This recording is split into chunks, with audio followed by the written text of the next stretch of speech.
तो हेलो दोस्तों, नमस्कार। फिर से आप सभी का स्वागत है। और जैसा कि आप सब ने देखा होगा, पिछली दो वीडियोस हमने आपको बताया था यहाँ पर कौन कौन से कोर्सेज होते हैं बीबीडी यूनिवर्सिटी में।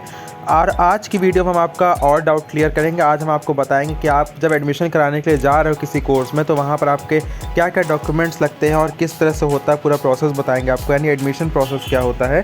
और उसके अलावा अगर समय बचा तो आपको और भी थोड़ी बहुत डिटेल्स यहाँ की बताएंगे। तो चलिए आपको बताते हैं। देखिए, जब आप एडमिशन कराने जाइएगा तो आपको वहाँ पे जो डॉक्यूमेंट्स लेंगे उनमें सबसे पहले तो आपकी 10th की एक ओरिजिनल मार्कशीट लगेगी, 12th की ओरिजिनल मार्कशीट लगेगी। उसके अलावा सर्टिफिकेट अगर आपको मिलता है तो ठीक है, तो कोई बात नहीं। उसके अलावा अगर आप मानिए मास्टर्स में एडमिशन करा रहे हैं तो वहाँ में आपकी ग्रेजुएशन की मार्कशीट लगेगी, जितनी भी होगी। उसके अलावा अगर आप कहीं से माइग्रेट कर रहे हैं या टीसी वगैरह जो आपकी वो लगेगी। और उसके अलावा आपका कैरेक्टर सर्टिफिकेट, ये सब आपके स्कूलों से बन के मिलेगा, तो आप वहाँ से ला के यहाँ पे जमा कर दीजिएगा और फिर वो आपको वापस मिल जाता है। और कभी कभी होता है कि उसकी शायद फ़ोटोकॉपी और लेते, तो आप फ़ोटोकॉपी भी जमा कर सकते हो। वो आपका जो क्लास टीचर या कोऑर्डिनेटर जो भी बनेंगे वो आपको इसके बारे में डिटेल बता देंगे पूरी क्या होगी। अच्छा, मार्कशीट आपकी जो जमा होगी उसमें आपको बता दें कि यहाँ पर मार्कशीट्स आपकी सबमिट हो जाएगी, मतलब आपको वो फिर मिलेगी नहीं। अगर आप मतलब नया एडमिशन करा रहे हैं, बैचलर्स में करा रहे हैं, तो आपका फर्स्ट टाइम है, तो इसमें आपका क्या होगा कि आपकी 10th की मार्कशीट जमा हो जाएगी और कभी कभी 12th की भी जमा कर लेते हैं वो लोग। और फिर वो आपका जो है 3rd सेमेस्टर जब आपका होगा तभी आपको वापस मिलेगी, उससे पहले आपको वापस नहीं मिल सकती है। तो ये कुछ सावधानियाँ जो हमने आपको बता दी कि आप एडमिशन कराने से पहले सोच लीजिएगा, क्योंकि मार्कशीट वगैरह सबमिट हो जाती है। तो फिर आप कहीं और पर अगर एडमिशन कराना चाहते हैं या जैसे कुछ होता है लोग 2 डिग्री एक साथ करते हैं वैसा कुछ, तो वो फिर आप नहीं कर सकते, क्योंकि आपकी जब ओरिजिनल मार्कशीट ही सबमिट रहेगी तो फिर आप कैसे करोगे। तो ये इतना मार्कशीट्स हो गया। अच्छा, उसके अलावा यहाँ पर जो आपका एडमिशन प्रोसेस में लगेगा वो रहेंगे आपकी फ़ोटोग्राफ्स, यानी आपकी पासपोर्ट साइज़ जो फोटोग्राफ रहेगी वो लगेगी। आप कई लोग पूछते हैं फ़ोटोग्राफ में किस तरह की लगेगी, मतलब कलर्ड कोई भी हो जाए या ब्लैक एंड वाइट लगेगी या केवल वाइट बैकग्राउंड की, तो उसके लिए सुनिए डिटेल। इसमें दोस्तों आपकी जो पासपोर्ट साइज़ फ़ोटो लगेगी वो 6 फ़ोटो लगेंगी, और मतलब जल्दी की खिंचाई हुई। ये नहीं कि आप 2 साल पहले की या 1 साल पहले की फ़ोटो लगा रहे हो, ऐसा नहीं है। आपकी 1 महीने तक की अगर खिंची जो फ़ोटो रिसेंट होगी उसको आप वहाँ पे सबमिट कर सकते हो। और 6 फ़ोटो लगेंगी पासपोर्ट साइज़ की। बैकग्राउंड का कोई इशू नहीं रहेगा कि वाइट हो या कलरफुल हो, कैसा बैकग्राउंड हो, बस फ़ोटोज़ आपकी लगी होनी चाहिए। उसके अलावा आपका अगर एनओसी है, पार्ट टाइम कोर्स कर रहे हो उस पर, तो वहाँ पर आपका एनओसी लगेगा, अगर कुछ ऐसा है तो। उसके अलावा एड्रेस प्रूफ में आपका आधार कार्ड लग सकता है। उसके अलावा एड्रेस प्रूफ में आपका यहाँ पर driving licence, voter ID card, ये सब चीज़ें लग सकती हैं। इलेक्ट्रिसिटी बिल की भी कॉपी यहाँ पर आपके एड्रेस प्रूफ में लगाई जा सकती है। अगर आपने किसी भी तरह का एंट्रेंस एग्जामिनेशन वाला रैंक का जो सिस्टम होता है, अगर आपने वो कुछ दिया है, जैसे जेई वगैरह के कुछ होते हैं, या किसी कोर्स में ऐसा मांग रहा है, क्योंकि कई कोर्स होते हैं जिसमें मांगता है वो ऐसा कुछ, जैसे बीआर्क वगैरह कोर्स में आपका रैंकिंग काउंसलिंग वगैरह होती है, तो आपको वहाँ पर वो सर्टिफिकेट भी या वो जो भी आपका प्रमाण पत्र होगा वो लेके आना पड़ेगा। उसके अलावा आपका कास्ट सर्टिफिकेट, अगर आप SC ST OBC में से हो तो वहाँ पे आपका कास्ट सर्टिफिकेट और इनकम सर्टिफिकेट यानी आय प्रमाण पत्र भी आपका लगेगा। और अगर आपका पीरियड गैप एफिडेविट है तो वो आपको यहाँ पे सबमिट करना होगा, अगर आपके कोई वैसा चांसेस बनता है।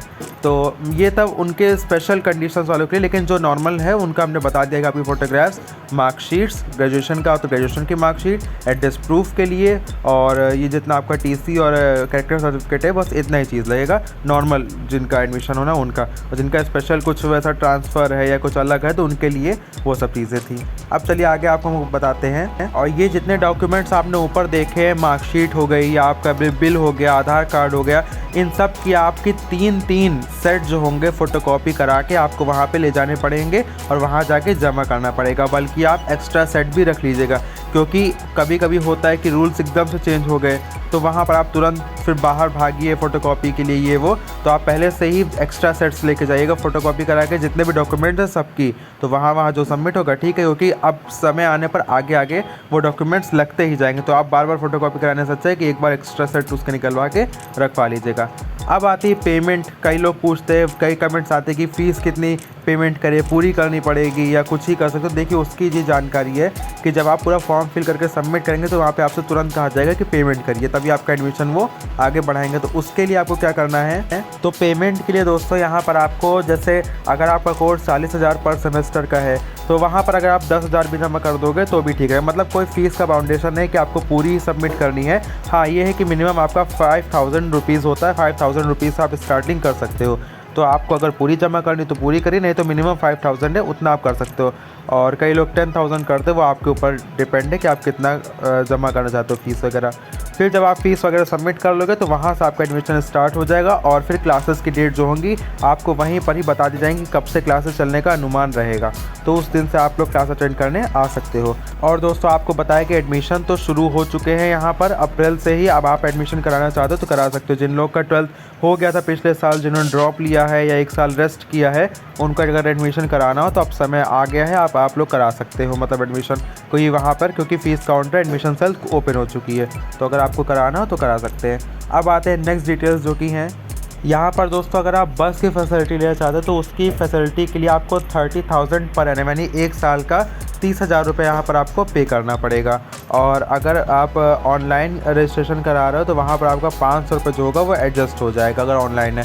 अगर आप एडमिशन का समय करा लेते हो तो वहाँ पर आपका 30,000 पर एनम आपको सबमिट करना होगा। उसके अलावा अगर आप हॉस्टल लेना चाहते हो यहाँ पर, तो हॉस्टल के लिए आपको बता दें कि यहाँ पर 3 कैटेगरीज़ में हॉस्टल है, सिंगल सीटर, डबल सीटर और ट्रिपल सीटर। और सबके रेट चार्जेस जो है आप लोग देख सकते हैं स्क्रीन पे लिखे हैं, नॉन एसी और एसी का। और आपको बता दें कि 1 time refundable security for hostel facility, ये आपकी जो फ़ी रहेगी ये 5,000 रुपये रहेगी, जो कि आपकी 1 टाइम रिफंडेबल, ये आपको एक बार रिफ़ंड हो जाएगी।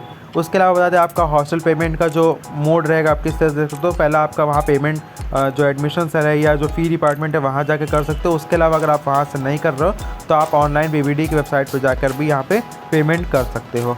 अब यहाँ पर आपको बता दें 1 टाइम रिफंडेबल सिक्योरिटी फ़ी किन कोर्सेज़ में है, तो BDS और MDS को छोड़कर बाकी सभी कोर्सेज़ में है, जो कि 5,000 है। Online registration form 500, application form 2,000। उसके अलावा स्टूडेंट्स वेलफेयर फंड्स चार्जेस जो है वो 500 है और मेंबरशिप एल्यूमिनी एसोसिएशन का 1000। ये आपके यहाँ के चार्जेस हैं।